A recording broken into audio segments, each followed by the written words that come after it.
जय श्रीमन्नारायण। आज मैं एक बहुत ही आवश्यक विषय के साथ उपस्थित हुआ हूँ। अभी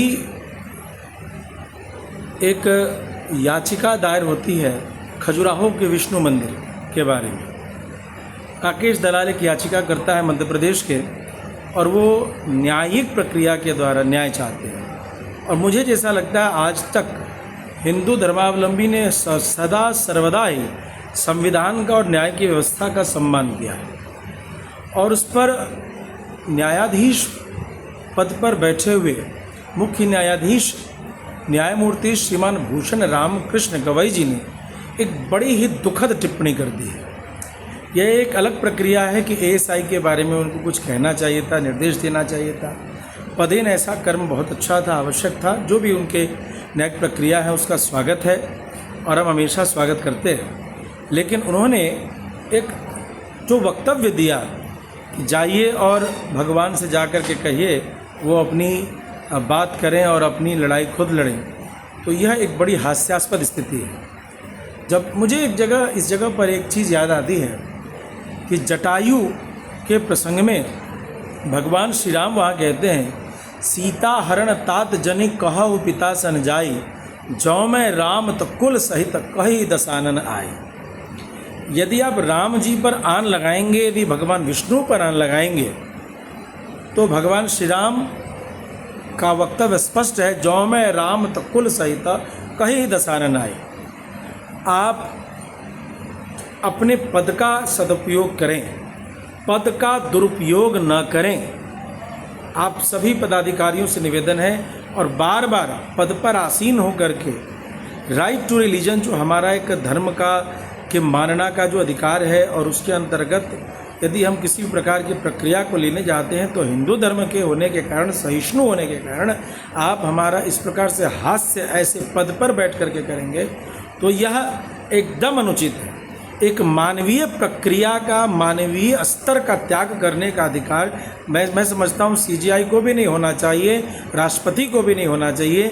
मानवीय पद्धति, मानवीय जो कोड ऑफ कंडक्ट है, कर्टसी जो सामान्य व्यवहार है, उसका त्याग आप कैसे कर सकते हैं? तो मैं संसद भवन की जो प्रक्रियाएं हैं, न्याय बनाने की जो प्रक्रियाएं हैं, न्यायाधीश की जो प्रक्रियाएं हैं, इन समस्त प्रक्रियाओं से विवेचन करना चाहूँगा, उनसे निवेदन करना चाहूँगा कि यह सीजीआई के पद पर इस तरीके का वक्तव्य कैसे कोई दे सकता है, इसके लिए क्या प्रक्रियाएं हैं। उन सारे प्रक्रियाओं पर सीजीआई को खरे उतारना ही चाहिए कि भाई आप इस प्रकार से किसी समुदाय विशेष की श्रद्धा पर यूं कुठाराघात नहीं कर सकते हैं। ये तो रही एक न्यायिक प्रक्रिया की बात। एक बार आप जान जाएं कि श्री राम लला के भी प्रक्रिया में इसी प्रकार से राम जी को आकर के कहना पड़ गया कि कहाँ मेरा है। राम जी को कहने की ज़रूरत कम पड़ती है, उनके हनुमान ही काफ़ी हैं, उनके अंगद ही काफ़ी हैं।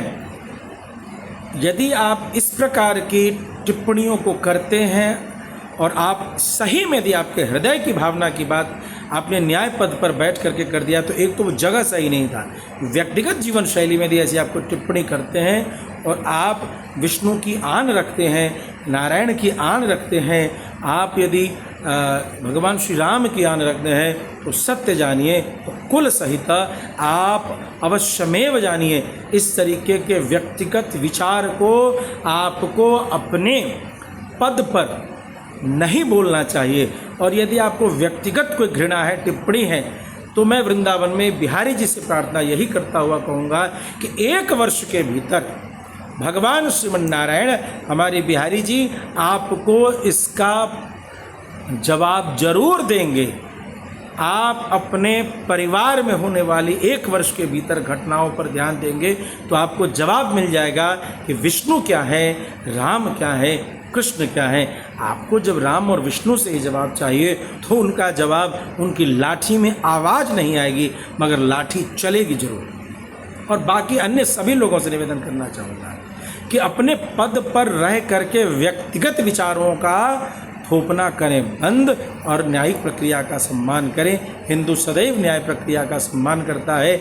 इस न्यायिक प्रक्रिया के प्रति चलने की जो हमारी दृढ़ संकल्प भाव है, इसका उपहास न उड़ाएं, इसका हमारी संविधान के प्रति जो श्रद्धा है कुछ समर्पण है। इसका सम्मान करना भी सीजेआई पद पर बैठे हुए न्यायाधीश का कर्तव्य होना चाहिए।